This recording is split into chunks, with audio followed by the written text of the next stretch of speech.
wrote some questions for you. So what books have you been reading, or what books can you recommend other than Rich Dad Poor Dad? I would recommend that one to anyone aspiring real estate investor. But one I recently finished that had been recommended to me was Who Not How.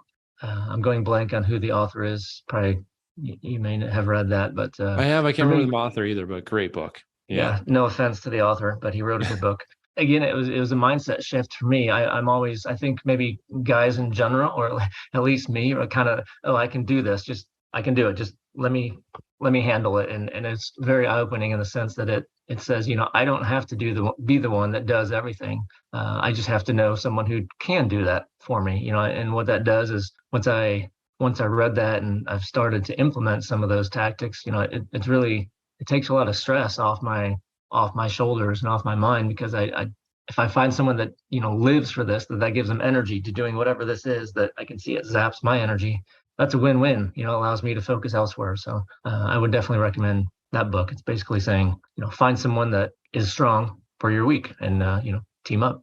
Yeah, I love that book. And it changed my mind as well, because I think shortly after that I had hired an assistant, and it turns out she was amazing. She's since moved on and she's doing really amazing coaching stuff. But before that hire, I was kind of afraid of that too. One, I was afraid of the cost. I was like, well, how could I afford to pay someone hourly when I'm not really making any money yet? you know, but it turns out she was amazing at a lot of things I was terrible at. Right.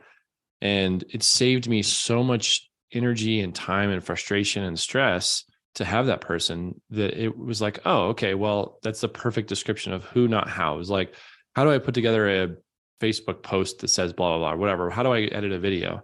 I could have probably, but instead she was amazing at that stuff. So she would just like take that and run, and she had fun with it too. So it was a perfect example of like, she could do it. She wanted to do it. She's way faster and better, rather than me kind of banging my head against the wall. And that's a perfect example. So great book recommendation.